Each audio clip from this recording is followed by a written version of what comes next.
Margaret Sanger was an American birth control activist, sex educator, writer, and nurse.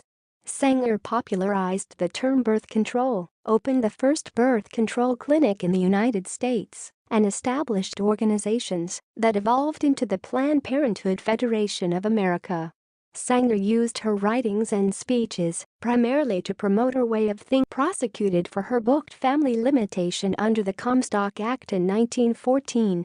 She was afraid of what would happen, so she fled to Britain until she knew it was safe to return to the U.S. Sanger's efforts contributed to several judicial cases that helped legalize contraception in the United States. Due to her connection with Planned Parenthood, Sanger is a frequent target of criticism by opponents of abortion. However, Sanger drew a short to abortion through the bulk of her career.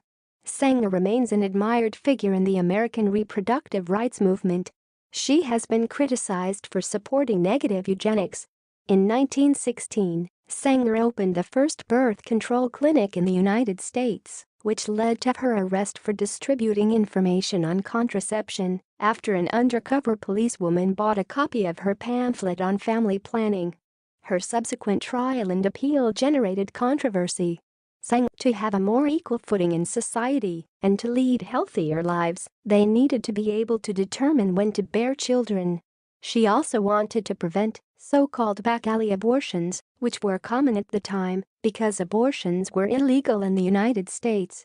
She believed that, while abortion was sometimes justified, it should generally be avoided, and she considered contraception the only practical way to avoid them. In 1921, Sanger founded the American became the Planned Parenthood Federation of America.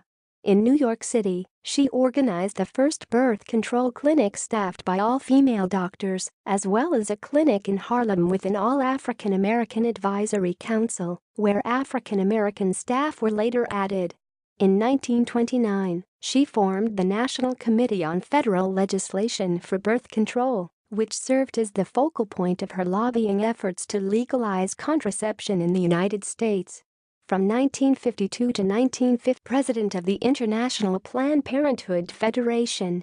She died in 1966 and is widely regarded as a founder of the modern birth control.